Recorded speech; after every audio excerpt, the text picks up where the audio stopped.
మంటలు పెద్ద ఎత్తున ఎగిసిపడుతున్నాయి. గమనించిన స్థానికులు ఫైర్ సిబ్బందికి సమాచారం అందించారు. హుటాహుటిన ఘటనా స్థలానికి చేరుకున్న అగ్నిమాపక సిబ్బంది మంటలను అదుపులోకి తెచ్చే ప్రయత్నం చేస్తున్నారు. అయితే ఈ మంటల్లో దాదాపుగా 10 మంది చిక్కుకున్నట్లుగా తెలుస్తోంది. వారిని ప్రస్తుతం రక్షించేందుకు అగ్నిమాపక సిబ్బంది ప్రయత్నిస్తున్నారు. ఇదిలా ఉంటే అగ్ని ప్రమాదం చోటు చేసుకున్న ఇంటికి ప్రక్కనే ప్లాస్టిక్ గోడౌన్ ఉండడంతో మంటలు దానికి కూడా అంటుకున్నాయి. దీంతో సహాయక చర్యలకు అంతరాయం ఏర్పడుతున్నట్లు తెలుస్తోంది.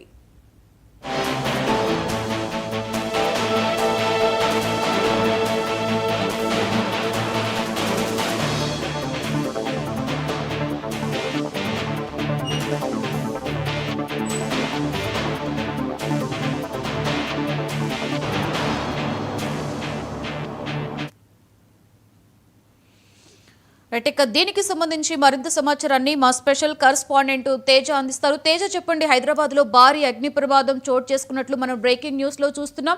ఏంటి తేజ ప్రస్తుత పరిస్థితి? మంటలు అదుపులోకి వచ్చాయా? ఏంటి అక్కడ ఎలా ఉంది ఇప్పుడు? లక్ష్మి, మొత్తానికి హైదరాబాద్ లో అయితే మాత్రం భారీ అగ్ని ప్రమాదం చోటు చేసుకుందన్నట్టుగానే మనం చెప్పాలి. పాత బస్తీలోని మహారాజ్ గంజ్ లో అయితే మాత్రం ఈ ఒక బిల్డింగ్ లో అయితే భారీ అగ్ని ప్రమాదం చోటు చేసుకుంది. భారీగా మంటలు ఎగిసిపడటంతో పాటు దట్టమైన పొగ కూడా బయటకు వస్తున్నటువంటి నేపథ్యంలో అక్కడ ఉన్నటువంటి స్థానికులంతా కూడా కొంత భయకంపితులైనటువంటి పరిస్థితి. కానీ అయితే ఈ బిల్డింగ్ తో పాటు ఈ బిల్డింగ్ పక్కనే ఉన్నటువంటి మరొక ప్లాస్టిక్ గోదాం కూడా ఉన్నటువంటి పరిస్థితి. ఈ ప్లాస్టిక్ గోదాము కూడా నిప్పులు అంటుకున్నటువంటి నేపథ్యం, మంటలు అంటుకున్నటువంటి నేపథ్యంలో అయితే మాత్రం ఒక్కసారిగా ఆ ప్లాస్టిక్ తగలబట్టు ఉండడంతో అవన్నీ కూడా దట్టమైనటువంటి పొగ బయటకు వస్తున్నటువంటి పరిస్థితి. అక్కడ కూడా మంటలు చెలరేగడంతో అక్కడ ఉన్నటువంటి స్థానికులంతా కొంత భయాందోళనకు చెందుతున్నారు. దాంట్లో 10 మంది గూడెంలో 10 మంది వరకు చిక్కుకున్నట్లుగా కూడా తెలుస్తుంది. వారందరినీ కాపాడేటువంటి విధంగా కూడా అక్కడ స్థానికులు మొదటగా ప్రయత్నం చేశారన్నట్లుగా కూడా తెలుస్తుంది. అనంతరం వెంటనే ఈ సంఘటన స్థలానికి ఇటు అగ్నిమాపక సిబ్బందిని కూడా వెంటనే పిలిపించడం జరిగింది. వారందరినీ కూడా సమాచారం ఇవ్వడంతో హుటాహుటిన మొదటగా అయితే మాత్రం ఒక ఫైర్ ఇంజిన్ అయితే వచ్చి అక్కడ మంటలు ఆర్పేటువంటి ప్రయత్నం చేస్తున్నారు. ఆ లోపల చిక్కుకున్నటువంటి ఆ 10 మంది ఎవరైతే ఉన్నారో వారిని బయటికి తీసుకొచ్చేటువంటి ప్రయత్నం చేస్తున్నారు. కానీ మంటలు ఈ దట్టమైన పొగ రావడంతో కొంత సహకరించినటువంటి పరిస్థితి అయితే ఇక్కడ నెలకొన్నట్లుగానే చెప్పాలి. కానీ మరొక ఫైర్ ఇంజిన్ అవసరం కూడా ఉంటుంది. ఒకవేళ ఎవరన్నా వీరంతా కూడా అగ్నిమాపక సిబ్బంది లోపలికి వెళ్ళాలన్నా కానీ పూర్తిగా అక్కడ పొగ కమ్ముకోవటం వల్ల అది వెళ్ళటానికి చాలా తీవ్ర ఇబ్బందిగా ఉన్నప్పటికీ కూడా వారు శతవిధాల ప్రయత్నిస్తూ అయితే మాత్రం లోపలికి వెళ్లి వాళ్ళని రక్షించేటువంటి ప్రయత్నం అయితే చేస్తున్నారు. ఇక్కడ ఉన్నటువంటి స్థానికులు పక్కన ఉన్న వాళ్ళు ఎవరైతే ఉన్నారో వారు అక్కడ ఉన్నటువంటి దుకాణాలను కానివ్వండి, నివాస ప్రాంగణాలను కానివ్వండి కొంత ఖాళీ చేయించేటువంటి ప్రయత్నం కూడా చేస్తున్నారు. ఎందుకంటే ఈ గోదాం నుంచి మంటలు మరొక పక్క బిల్డింగ్లు కూడా అంటుకునేటువంటి అవకాశం ఉందని భావిస్తున్న నేపథ్యంలో వారందరినీ కొంత ఖాళీ చేయాలన్నట్లుగా చెప్తున్నారు.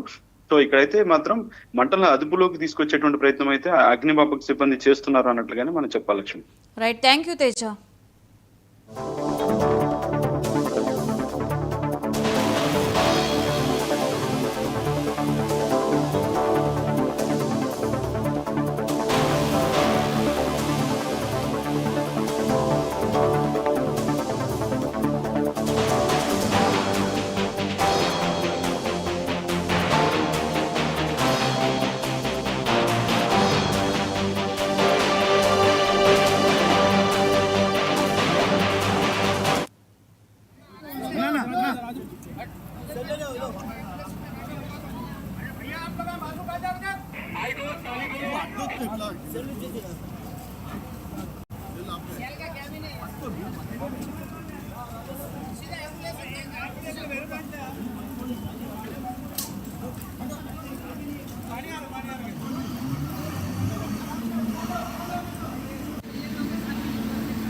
लेके गए और भी है, लेके गए।